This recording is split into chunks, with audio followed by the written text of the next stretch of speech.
harmoni dan sejahtera. Ya kan? Harmoni dan sejahtera. Mau tengok harmoni?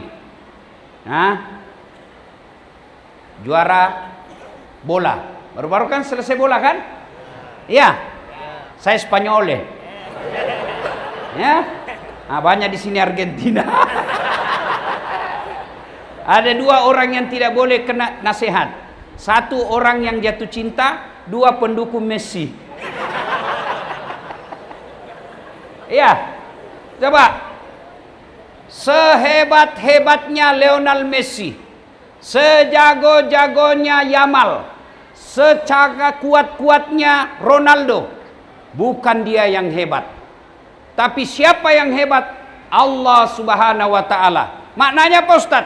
Biar hebat Ronaldo, jago bawa bola, jago skillnya, tapi Allah kasih kaki yang dia bisa bengkok, mana boleh bawa bola? Iya toh? Mana boleh bawa bola macam ini? Iya kan? Iya. Berarti yang hebat bukan Messi, bukan Ronaldo, bukan Yamal. Siapa yang hebat? Allah Subhanahu wa Ta'ala kasih kaki. Maka nikmat kita sebenarnya selalu yang kita lupa, nikmat kesehatan. Makcik. Makcik. Mau saya bagi 1 juta ringgit? Mau? Mau? Tapi begitu saya bagi, langsung tuli. Hah? Mau? Berarti yang mahal bukan handphone, bukan seluler, bukan jaringan. Apa yang mahal? Telinga. Hebatnya lagi di telingamu, dia boleh beda mana istri, mana mantan. Iya toh? Masya Allah. Maka nikmat sebenarnya yang terbesar adalah nikmat kesehatan. Ada lagu dulu waktu saya sekolah, lagu dari Malaysia. Namanya Rehan. Ya kan? Ingat 5 perkara sebelum sehat, sebelum sakit. Punya duit juta-juta ringgit, tapi tidak ada boleh makan. Jalan stroke, bengkok mukanya. Iya toh? Maka itulah sebabnya Allah selalu mengingatkan kita dalam surah Ar-Rahman, fabi ayyi ala'i rabbikuma tukadziban. Nikmat mana yang kau beri, yang kau dustakan? Bahkan ada dalam Quran pendek nama surahnya, tapi besar nikmat di situ. Inna a'tainakal kautsar.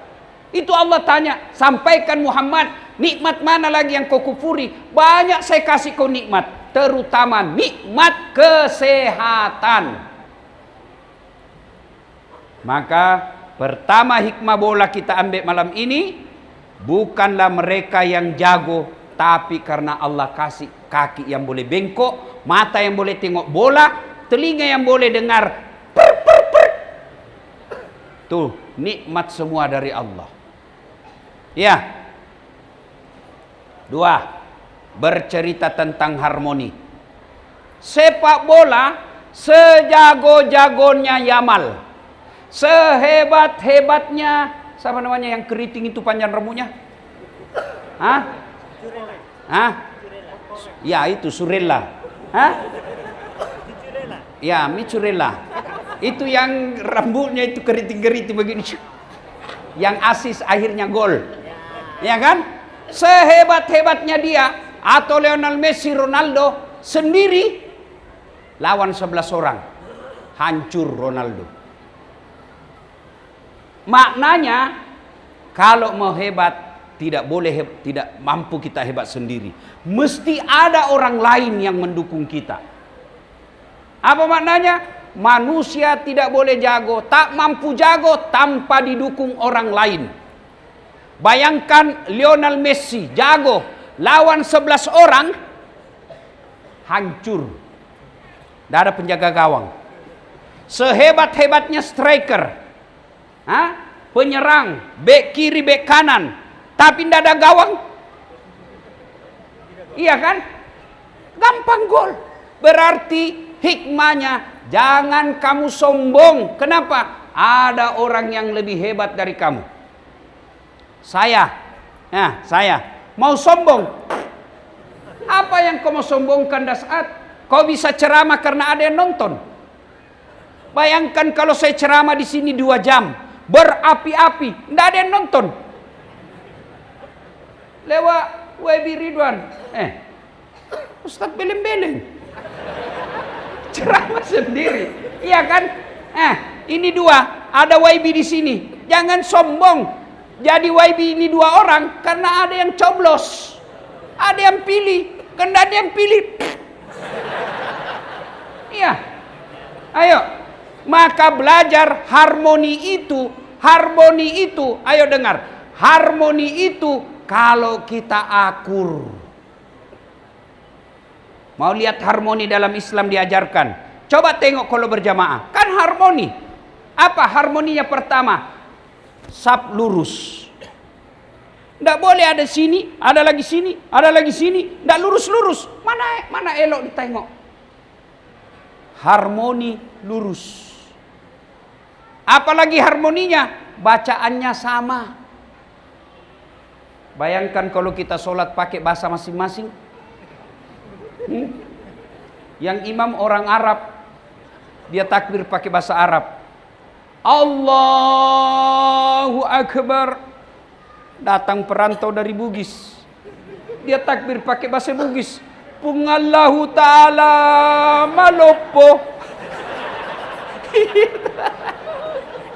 Iya. Datang juga orang Minangkabau, penjual nasi Padang, dia takbir pakai bahasa Padang. Allah nan gadang. Ada juga penjual martabak dari Jakarta, dia takbir pakai bahasa Jawa, Jakarta. Allah gede banget gitu loh. Itu baru 3. Datang juga orang Tenom. Enggak tahulah saya apa bahasanya. Iya kan? Itu baru 3 bahasa. Harmoni itu harus satu. Di Tenom ini ada Jawa, ada Bugis, ada Melayu, ada Kuna, ada Kudasan, dan lain-lain. Bukan Kudis. Macam-macam. Tapi tidak boleh kata saya orang Malaysia, saya kau pendatang, saya Melayu. Maaf saya lupa. Di apa itu? Tenom? Purut. Saya Purut, nggak boleh. Iya, saya pura-pura supaya kau saya tengok kau dengar atau tidak. Ternyata kau dengar baik rupanya ya. Iya. Maka kita adalah satu, yaitu Muslim. Saya datang ke sini, saya tidak merasa tamu. Kenapa? Saya datang, salam. Ternyata salam kita sama. Ternyata kiblat kita sama. Ternyata sama bahasa kita, Melayu. Yang beda, Indonesia dijajah Belanda, Malaysia dijajah British. Maka kita beda negara. Kita satu. Maka harmoni mengajarkan rukun. Coba lihat kalau sholat Pak. Diajarkan, kalau kau pergi masjid, mesti kau sikat gigi. Sunnah Nabi, pakai sikat gigi, pakai parfum. Apakah parfum dan sikat gigi sampai kepada Allah? Tidak. Tapi apa maknanya? Supaya ini bau kalepakmu, bau ketekmu, jangan ganggu ini yang di sampingmu. Jangan sampai ini bau mulutmu mengganggu orang di sampingmu. Itu tujuannya. Kenapa disuruh sikat gigi pakai parfum? Supaya bau badanmu tidak ganggu orang. Itu harmoni namanya. Bayangkan kalau 2 hari kau tidak sikat gigi, 4 hari kau tidak mandi, kau masuk takbir, Allah Akbar, Bismillahirrahmanirrahim, orang di sampingmu. Iya toh, harmoni. Jadi sebenarnya kalau orang Islam menerapkan nilai-nilai sholat jamaah, insya Allah harmoni hidupnya, insya Allah damai hidupnya, insya Allah tentram bertetangga. Lalu kenapa banyak orang bermusuh-musuh? Salah satu sebabnya karena sakwa sangka. Sakwa sangka. Itu Dato Ridwan Robin Hood, mentang-mentang sudah jadi Dato, mentang-mentang sudah jadi YB, di WhatsApp tidak disambut. Yang ketawa, saya serius ini. Ya, bukan tidak disambut, banyak betul yang masuk, jadi tidak ditengok. Sangka buruk. Mentang-mentang sudah jadi YB, kita lewat, ndak disambutnya lagi. Boleh jadi ndak dilihat. Kayak dia ndak lihat, dia baru operasi mata. Baru laju betul naik mobil. Ya, bagaimana ndak laju? Dia mau sekali masuk toilet. Zaman ini. Iya, jadi jangan sakwa sangka. Orang kalau sakwa sangka biasanya pemutus persaudaraan dan menyebabkan tidak kompak. Ibu-ibu, Bu, coba tengok kalau kita bersakwa sangka di rumah, tidak bisa bahagia. Tapi kalau dia sangka baik, dia bahagia. Call suaminya pagi-pagi, tidak disambut. Oh, suamiku lagi sholat duha. Enak perasaan toh. Call lagi, tengah hari, belum juga disambut. Oh, suamiku lagi sholat berjamaah di masjid. Tenang perasaan. Di call lagi petang, belum juga disambut. Oh, berarti suamiku dia lupa bawa handphone. Jam 5 petang, ada WhatsApp masuk. Kulihat suamimu bonceng cewek. Cantik betul. Oh, berarti suamiku lagi ngojek. Grab. Tenang perasaan kan? Jangan sakwa sangka. Sakwa sangka ini menyebabkan kita tidak bisa harmoni. Istri-istri juga jangan selalu sakwa sangka kepada suami. Suami juga jangan selalu buruk sangka kepada istrinya. Sangka baik, insya Allah akur, tentram, damai. Apalagi yang menyebabkan kita biasa tidak harmoni, pemilihan ahli parlemen. Pilih YB, satu nak ini, satu ini, begaduh dia. Kenapa kau begaduh? Kalau kau mau pilih balik Datuk Ridwan Robin Hood, silakan. Tidak mau pilih, silakan. Tak perlu bergaduh. Beribut dia berjiran gara-gara pemilihan parlemen, gara-gara pemilihan Perdana Menteri. Kamu bergaduh berjiran. Emang kalau kamu sakit, datang Perdana Menteri tengok kamu? Siapa yang datang tengok? Jiran. Maka yang baik, silakan kau pilih yang kamu mau tanpa kau menghina orang yang kau tidak pilih. Itu senang sudah. Tak payah ribut-ribut. Ini politik. 5 tahun ya. Lepas tu, saya pilih saya. Kalau ada soalan dalam hidupmu, ini kartu nama saya. Call saya. Begitu terpilih, dia ganti nomor HP-nya.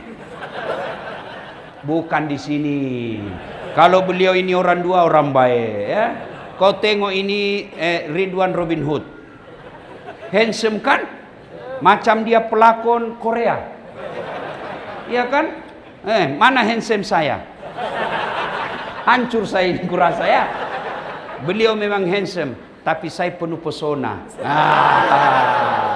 Mana buktinya? Kau mau foto semua sama saya toh? Ya, satu, maka jaga kita punya harmoni. Harmoni bermula dari rumah tangga. Berumah tangga kita akur, maka insya Allah bertetangga berjiran kita akur. Kalau berjiran kita akur, insya Allah satu kawasan akur. Satu kawasan akur, satu negeri akur. Satu negeri akur, maka satu Malaysia akur. Bermula dari rumah tangga. Ibu-ibu, Bu, Saya ada tengok rumah tangga kontrak-kontrak. Rumahnya kecil. Begaduh tiap hari sama lakinya. Kalau orang kaya begaduh tiap hari sama lakinya, paling tidak duitnya banyak. Setiap tahun pergi Eropa, wisata. Enak makannya, banyak duitnya. Kalau kita yang sudah miskin, rumah sempit, suami jelek, istri jelek, istri busuk ketek, suami busuk mulu, bertengkar begaduh terus. Kapan kau bahagia? Yang heran lagi, begaduh, hamil lagi.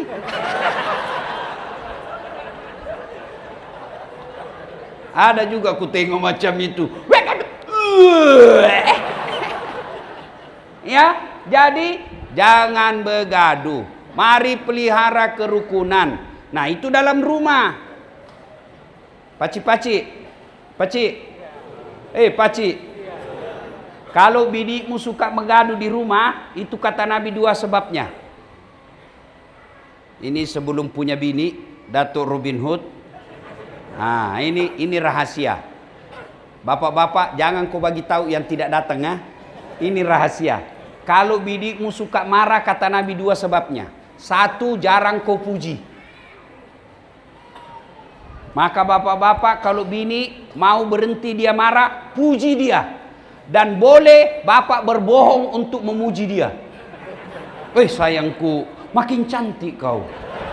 Padahal kita bohong. Boleh. Dan hebatnya itu bini, meskipun kita bohong, dia senang juga. Saya tahu kau bohong, tapi tak apa. Ya, jangan juga terlalu jujur. Mentang-mentang binimu hitam, kau panggil Blacky. Ya, halo. Boleh bohong, ya. Misal bini ulang tahun, ya, lalu dia masak, menghormati suaminya, masak. Begitu masak makan, kata bini, kenapa bang? Wih, sedap. Tak ada samanya ini di Tenom. Tidak ada sama kada jelek. Boleh bohong seperti itu. Malah bapak dosa kalau jujur. Bodoh memang kamu. Biar bikin sayur bodoh sekali. Itu jujur yang dosa. 1, memuji istri. Yang kedua, penyebab istri suka marah karena jarang dikasih hadiah. Nggak percaya? Coba kau dengar, ah. Saya tanya, ibu-ibu jawab. Jawab ya. Bu, biar suami tidak pulang, yang penting ada uangmu dicari. Iya toh? Nggak percaya, kita ulang. Biar suami tidak pulang, yang penting ada uang. Bukan kau dia cari uangmu. Yang jadi soal, kamu jarang puji istrimu, nggak pernah kau kasih emas, nggak pernah kau kasih uang, kau mau istrimu hormat sama kamu. Masya Allah. Datuk Ridwan, suatu masa saya lama pergi ceramah. Saya bawakan hadiah istriku. Saya belikan emas macam ini tebalnya. Saya kasih. Senang dia, berkaca-kaca terharu. Dia kata, Ustadz, orang tuaku saja tidak pernah belikan saya emas setebal ini. Senang-senanglah saya. Beberapa hari kemudian, saya lagi duduk-duduk baca buku, dia datang, dia ambil itu emas, dikasih. Ternyata palsu kau kasih saya. Saya bilang lah, dari mana lah saya dapat uang beli emas semacam itu. Lalu saya peluk dia, Datuk, saya bilang, sayangku, meskipun ini emas palsu, tapi cintaku murni 24 karat. Ya, nah, supaya bini berhenti begaduh, ribut, puji, kasih hadiah. Tuan-tuan, balik kerja. Ya, kalau tidak bisa tiap hari, sekali sepekan. Hari Jumat, hari berkah, balik sholat Jumat, singgahlah di kedai, belikan dia apa yang dia senang. Dia senang parfum, belikan parfum meskipun itu palsu. Dia senang Milo, belikan Milo.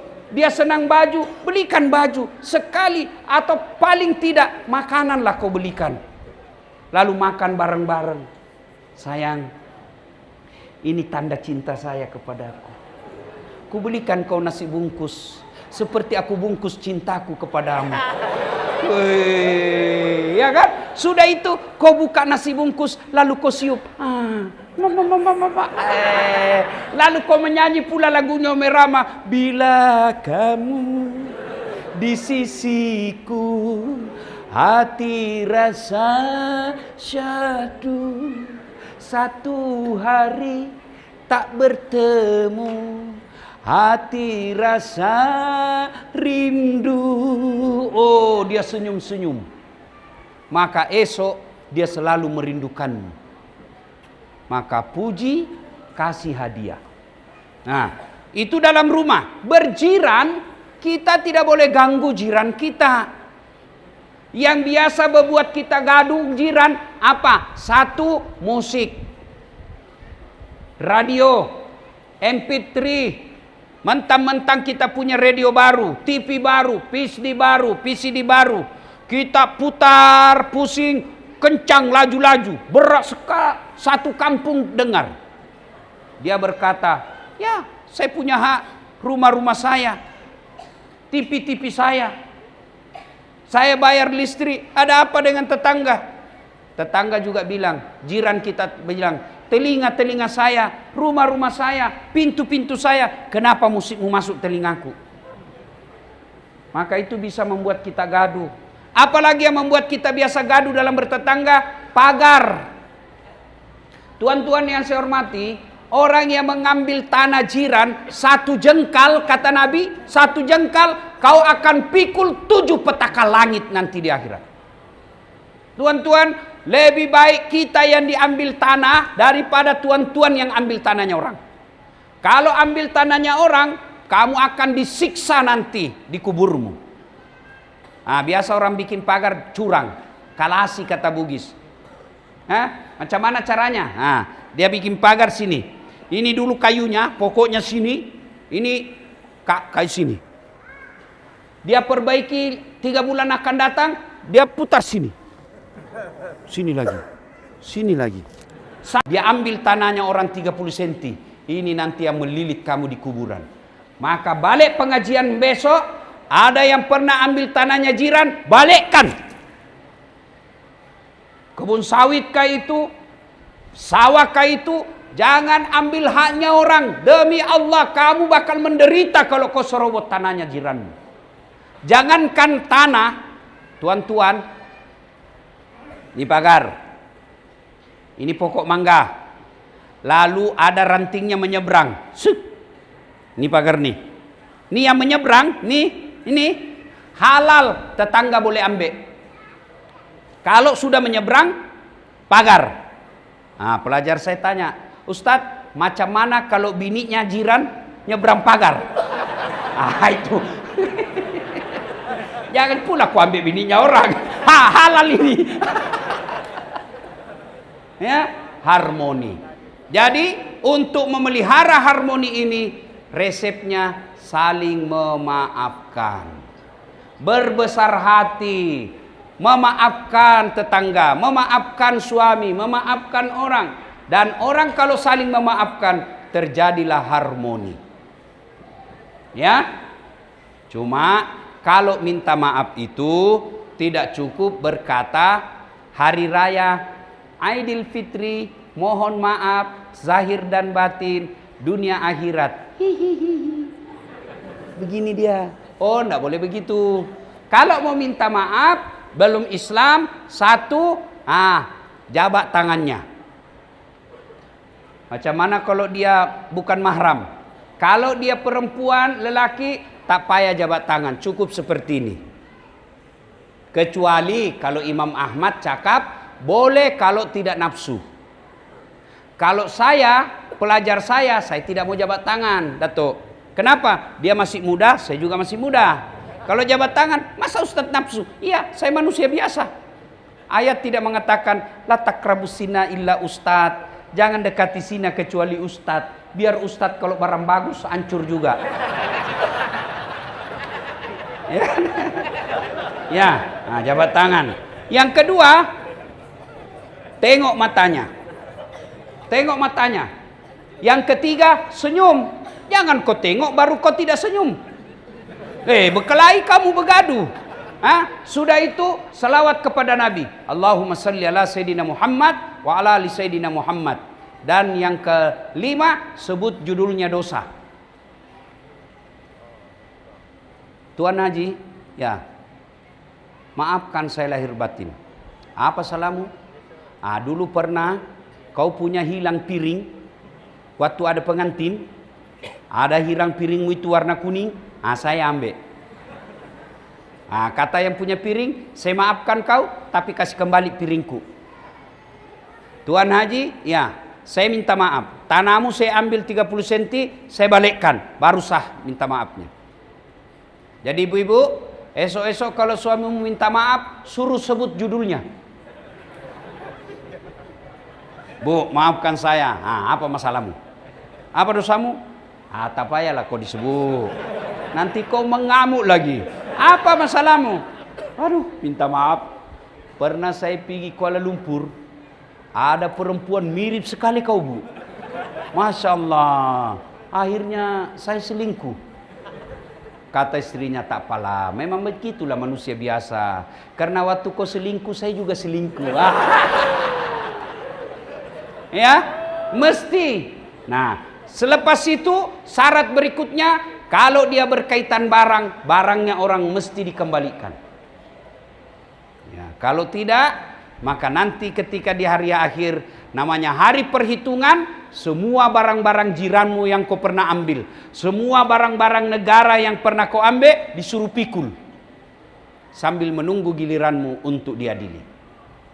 Nah, harmoni, saling memaafkan, dan minta maaf itu, kalau berkaitan barang, kembalikan.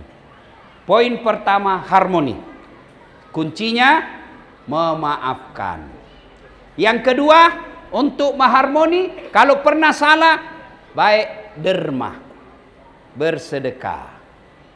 Ya, coba bayangkan, saya marah sama Tuan, marah, selesai marah, saya cabut dompet. Ini saya marah bukan karena saya dendam dan sakit hati, supaya kau tidak ulang kesalahanmu. Jangan marahlah dia. Ini ada 2.000 ringgit. Ambil sudah ini. Pasti dia bilang, tidak apa-apa Ustadz, besok marah lagi kau. Itulah hebatnya sedekah. Dia bisa menyambungkan kembali persaudaraan yang putus. Maka bersedekah.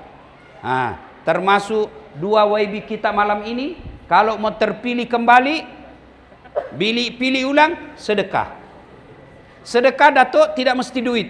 Sedekah adalah datang ke rakyat, tanya apa masalah rakyat, kita bantu di kerajaan. Ada anak sekolah di sini mau sekolah tak ada duit. Saya dengar tadi percakapan beliau dari kereta, banyak membantu pendidikan. Pendidikan dikasih duit beasiswa jauh lebih baik, lebih utama daripada kasih duit ringgit. Kalau duit ringgit habis, kalau dia sekolah, insya Allah hidupnya akan lebih baik. Saya tadi dari Keke di sini, saya bilang sama kawan saya si Ipin, Masya Allah, dulu di kampung waktu saya sekolah kecil-kecil, datang orang Bugis jiran saya merantau dari Sabah. Buktinya kalau dia merantau dari Sabah, bawa Milo. Milo sama celana lepis.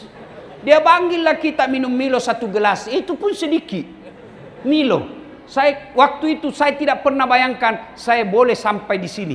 Saya waktu kecil saya bilang hebat sekali orang pergi merantau di Malaysia. Dengan izin Allah, ternyata saya bisa datang ke Malaysia. Bukan cari kerja, tapi saya datang untuk dakwah. Hebatnya lagi, saya di escort sama polis. Niung, niung, niung, niung, niung, niung, niung, niung.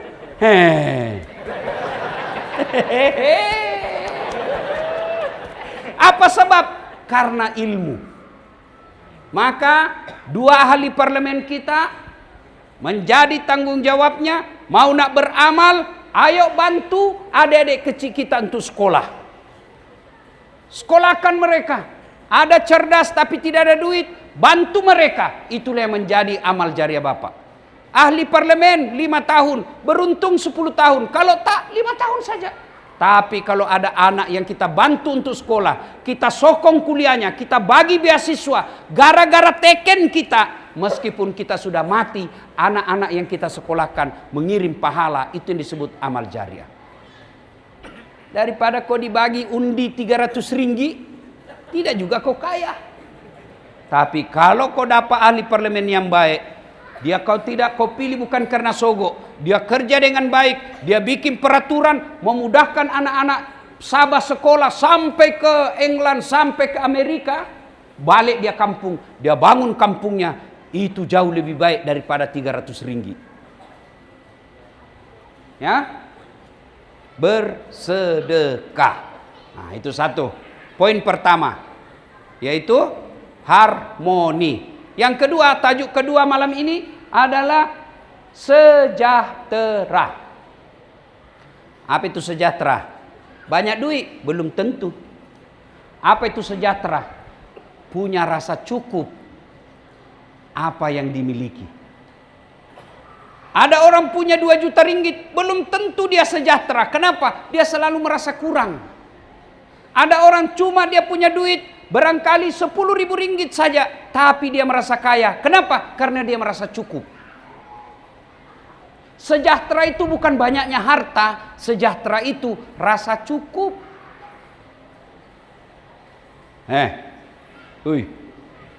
Mau banyak rezeki? Mau? Ini resep saya kasih satu. Ini bukan dari Dasat, dari Nabi. Ada yang disebut sholat untuk meminta kehidupan dunia, namanya sholat duha. Coba adik-adik nih amalkan. Bu, ibu, bu, mau bantu suami cari uang? Mau bantu suami? Tak payah ibu keliling-keliling. Lebih baik ibu tinggal di rumah, sholat duha, doakan suamimu. Siapa yang ngatur rezeki di dunia? Siapa yang ngatur? Siapa? Allah. Orang kaya bukan karena pekerjaan. Kalau gara-gara pekerjaan orang kaya, mestinya semua orang yang sama kerjanya, sama uangnya. Tapi buktinya, kau tengok, sama-sama cikgu, sama-sama ahli parlemen, sama-sama dagang, sama-sama kekuasaannya, tapi ada yang kaya, ada yang biasa-biasa, bahkan ada yang bangkrut. Itu maknanya, siapa yang ngatur rezeki? Bukan kerja, tapi Allah. Karena Allah yang ngatur rezeki, maka mintalah dalam sholat duha. Ustadz, macam mana sholat duha? Sama sholat biasa, cuma beda niat. Kalau sholat tahajud, niatnya tahajud, waktunya malam hari, syaratnya harus sudah tidur. Sholat duha bukan malam. Halo, kokol temanmu jam 9. Halo, ya. Mau apa? Tunggu dulu ya, saya mau sholat duha dulu. Beleng-beleng. Tidak ada orang sholat duha malam. Sholat duha pagi. Pukul berapa Ustadz? Ya, kira-kira pukul 7 pagi sampai menjelang duhur. Kira-kira ya kurang lebih setengah 12. Waktu paling baik jam 8, jam 9. Berapa rakaat Ustadz? 2 sampai 8. Maknanya boleh 2 rakaat, boleh 4 rakaat, bagus 6 rakaat, best, super best 8 rakaat. Macam mana bacanya? Sama bacaan biasa. Sunnah membaca wadduha. Kalau tidak hafal, ya kul-kul saja. Macam mana niatnya? Ini yang selalu tanya ibu-ibu. Apa niatnya? Niat itu tidak harus bahasa Arab. Niat itu tidak harus diucapkan. Boleh dalam hati. Lagi duduk-duduk ini, adik-adik, kau lagi duduk-duduk. Tiba-tiba kau ingat ceramah Dasat Latif sholat duha. Saya mau sholat duha deh, itulah niat. Saya mau tadi duduk berdiri, saya mau sholat duha, itulah niat. Tidak mesti diucapkan. Kalau mau ucapkan juga boleh. Usalli sunnatal duha raka'ataini lillahi ta'ala. Saya niat sholat duha 2 rakaat, sunnah hukumnya bagi saya lillahi ta'ala, Allahu Akbar. Itu pun kau tidak bisa hafal, kau menghadap kiblat, kau cakap begini saja, Tuhan sholat duha ya, Allahu Akbar. Jangan ketawa, saya serius ini. Boleh ya. 2 rakaat berikutnya ulang lagi, Tuhan masih seperti yang tadi, Allah. Boleh. Kapan berdoa? Lepas 2 rakaat, sebelum naik lagi 2 rakaat kau berdoalah. Dan berdoa tidak mesti bahasa Arab. Boleh begini. Ya Allah, mudahkan rezeki suamiku. Mudahkan segala urusannya. Doa minta rezeki. Dengar baik-baik. Ya Allah, kalau rezekinya suamiku masih di atas langit, turunkan. Kalau masih dalam tanah, munculkan. Kalau masih jauh, dekatkan. Kalau masih sedikit, cukupkan. Paling penting, berkahkan. Coba. Boleh bahasa itu. Bahkan boleh paling gampang begini. Ya Allah, Engkau sudah tahu apa yang ku mau, maka kabulkanlah ya Allah. Amin. Boleh. Daripada kau bahasa Arab tidak tahu artinya. Amin. Bingung malaikat. Apa maksudnya ini adik? Dia minta rezeki, ternyata doa yang dia minta adalah doa sembuh dari penyakit. Tidak mesti bahasa Arab. Boleh bahasa apa saja. Boleh. 2 rakaat salam, 2 rakaat salam. Sampai 8. Ibu selesai sholat duha, WhatsApp suamimu. Abang, jangan kau galau, jangan gelisah, tak payah kau cemas cari nafkah. Baru saja aku doakan kau dalam sholat duhaku. Semoga Allah memudahkan rezekimu. Salam sayang selalu dari istrimu di rumah. Masya Allah. Pernah WhatsApp suamimu macam itu, Bu?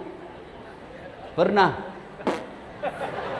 Paling ke WhatsApp, jangan lupa singgah beli gas. Ya, sholat duha. Yang kedua, hikmah dari ini kalau mau sejahtera, mesti kerja. Berdoa di masjid, siang malam, ya Allah bukakan rezekiku, ya Allah tambahkan uangku, ya Allah mudahkan supaya saya bisa rumah. Tapi kau tidak pernah bekerja. Memang itu uang jatuh dari sini. Muncul uang, itu beleng-beleng. Tidak mungkin. Tapi dari mana itu duit? Mesti kerja. Dengar, Allah tidak mewajibkan berhasil. Allah meminta bersungguh-sungguh bekerja. Hasil serahkan kepada Allah. Itulah hikmahnya sepak bola, adik-adik sekalian. Kau tengok itu waktu Mesir lawan Argentina. Iya toh? Penguasaan bola 80% Mesir. Gol siapa duluan? Mesir. Tapi hasil akhir Argentina. Meskipun ada bilang culas situasi. Kalasi. Jadi hasil Allah yang tentukan. Maka bekerja saja bagi kita orang Islam. Cara supaya berkah itu pekerjaanmu, saya bagi kau ilmu. Setiap mau keluar rumah, sudah sholat duha, jam 8 atau setengah 7, setengah 8. Sholat duha. Selesai sholat duha, masih ada wudukmu. Pakaian kau yang islami. Jangan pakaian yang sempit-sempit. Sudah itu, duduk dulu di kursi. Kau duduk dulu di kursi baca doa. Inna sholati wa nusuki wa mahyaya wa mamati lillahi rabbil alamin. Lalu keluar. Di pintu, baca. Bismillahi tawakkaltu alallahi. La haula wa la quwata illa billah. Kaki kanan dulu. Maka insya Allah kamu cari nafkah dalam lindungan Allah dan langkah-langkah kakimu jihad. Begitu kau sampai di kebun sawit, kena patokan ular, cuk, mati syahid. Tidak mesti ke Palestina. Kenapa mati syahid? Dia sudah cakap, inna sholati, sesungguhnya solatku, wa nusuki, ibadahku, wa mahyaya, hidupku, wa mamati, dan matiku lillahi rabbil alamin. Saya serahkan segalanya kepada Allah. Bismillahi, dengan nama Allah. Tawakkaltu, saya berserah diri. La haula wala quwata illa billah. Tidak ada daya dan kekuatan kecuali datangnya dari Allah Subhanahu wa taala. Maka insya Allah cari nafkahnya jihad fisabilillah. Cari nafkahnya dinilai ibadah. Nah, supaya itu yang satu tadi ya, kerja, sholat duha. Yang ketiga, supaya murah rezeki, silul arham, sambungkan persaudaraan. Saya selalu bilang, Datuk, saya ini tidak banyak uang, tapi banyak temanku. Temanku banyak uangnya. Ya kan? Coba tengok, saya pergi sini semua aman, tidak ada keluar duit saya. Saya di Makassar, tidak pernah itu ada ambil duit saya. Begitu saya turun dari mobil, sudah dia cakap, "Assalamualaikum Ustaz." Dalam hatiku aman. Saya pergi pasar Datuk. Ada isi ikan, sayur, beras. Saya cakap, "Berapa Ji?" "Tak payah Ustaz." Masih pagi-pagi ndak enak. "Tak payah Ustaz." Dalam hatiku, memang itu yang kutunggu. Enggak. Ya kan? Banyak teman, banyak rezeki. Kalau mau banyak rezekimu, sambungkan persaudaraan. Jangan bermusuh-musuh. Ya. Orang yang banyak rezekinya, kalau mau banyak rezeki, mesti banyak teman. Saya berdoa minta ya Allah tambahkan rezeki, tidak mungkin uang jatuh dari langit. Tapi dari transfer, dari kiriman orang, dari tangan-tangan manusia. Maknanya makin banyak temanmu, makin banyak tangan yang bisa mengantarmu punya rezeki. Nah, yang keempat, supaya murah rezeki. Ini menurut konsep Quran. Berderma, bersedekah. Bu-ibu, ibu, kalau ibu nanti meninggal, siapa yang pakai emasnya, Bu? Anak. Istri kedua. Kawin lagi suamimu. Oh, begitu meninggal ibu, suami menangis, "Cepat sekali kau tinggalkan saya, sayangku." Dia ambil cincinmu, Bu. Dia lepas, tidak mau lepas, dia bagi sabun. Sudah itu dia ambil lagi kalungmu, "Sayangku, ini kalungku belikan kau waktu umroh." Dia ambil lagi gelangmu, dia ambil punya ini di telinga, terakhir gigi palsumu pun dia lepas. Sudah itu dia bungkus kain yang baik, dia masukkan dalam lemari sambil menangis, "Terlalu cepat kau tinggalkan saya, sayang. Rasanya tak mampu aku hadapi hidupku." 3 bulan kemudian ketemu janda.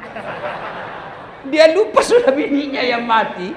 Dia balik ambil itu emas, dia bungkus baik-baik, bungkus kain pink. Lalu dia bilang, "Bawa itu janda, sayang. Sudah mati yang punya. Ambil sudah ini ya." Daripada janda yang ambil, Bu, lebih baik kau bantu anak yatim piatu, bangun kau masjid. Itu lebih bagus. Ya. Bapak-bapak juga ini. Nah, yang banyak duitnya. Datuk. Begitu Datuk meninggal, siapa yang ngambil uang? Istri kedua, suaminya kawin lagi istri kita karena dia masih muda. Duit kita yang ada di bank, suaminya belikan motor Harley Davidson. Oh, diboncenglah bini kita pakai mobil motor Harley. Dia peluklah suaminya. Kita di dalam kubur dilihat, "Wih, istriku dia pakai bangku." Dia kata suami barunya, "Di mana kubur suamimu?" Dia bilang, "Bawalah saya di pemakaman di kuburan." Karena dia bilang dia tidak bisa lepas tangannya, dia bisa tunjuk karena dia peluk suami barunya. Dia bilang suaminya, "Mana kubur suamimu?" Dia pakai kaki tunjuk, dia bilang itu.